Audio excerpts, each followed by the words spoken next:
Kontraksi ekonomi terbukti sudah 4 kuartal minus. Maka efek bulan Juli, lockdown PPKM Jawa Bali, di mana 70% peredaran uang nasional ada di sana untuk menahan laju pemaparan dibatasi gerakannya. Hal ini secara ekonomi pasti akan berpengaruh besar ke arah negatif lagi. Kita semua tahu, strategi ekonomi tidak tumbuh baik selama ini. Pandemi gelombang pertama membuat minus 4 kuartal. Lalu pandemi gelombang kedua sedang kita bersama perangi saat ini. Entah apa yang terjadi dalam 2 kuartal ekonomi ke depan sisa tahun 2021 ini. Namun pemerintah tetap optimis bisa membuat ekonomi naik. Bahkan kalau tidak percaya akan dipanggil Pak Luhut. Sehubungan dengan yang tidak percaya akan mendapatkan penjelasan Pak Luhut, maka saya mengacungkan tangan tinggi-tinggi dan berkata dengan keras, saya Pak, yuk ngobrol Pak, bagaimana strateginya dan akan lakukan apa Pak agar ekonomi tumbuh. Kalau ternyata jawabannya dengan investor asing masuk, itu bukan jawaban yang bikin kami semangat Pak, yang lain dong. Kalau dengan pinjaman hutang,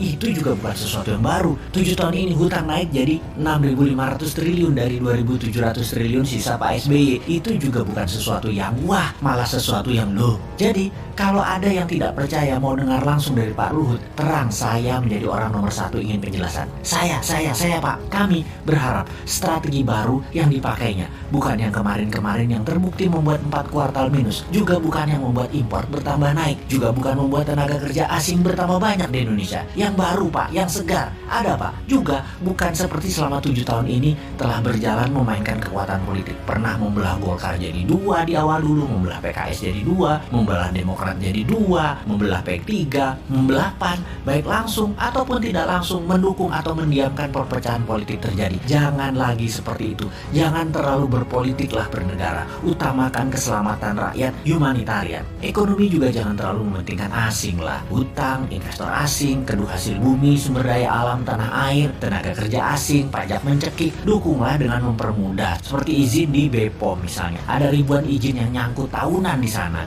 Juga berpihaklah dengan regulasi digital yang terbuka dan luas agar muncul startup unicorn atau dekakorn yang sampai saat ini nggak tumbuh-tumbuh lagi. Yang ada 5 unicorn itu juga produk sebelum 2014 kebanyakan. Bukan kebijakan selama 7 tahun berkuasa. Kalian belum membantu digital anak bangsa satu pun jadi unicorn karena kebijakan kalian. Mana janjinya? Ini hanya sedikit janji kampanye yang dipertanyakan generasi muda. Lalu ada mini lockdown Jawa Bali Juli ini. Akibatnya pasti melambat lagi 2 kuartal ke depan. Bisa minus lagi. Jangan sampai 6 kali minus loh ekonominya. Sampai akhir tahun 2021 ini minus. Itu berbahaya. Berat mesin ekonomi kalau turunnya terlalu dalam atau diamnya mesin terlalu lama. Yang main takut adalah minyak crude oil yang saat ini $75 per barel. Akhir tahun ini mendekati $100 per barel. Mati kita. Sudah dolar kurang jumlahnya di tanah air. Dagang pakai yuan. Sementara Amerika dan dunia Arab tetap petrodolar, beli petrol ya pakai dolar. Lah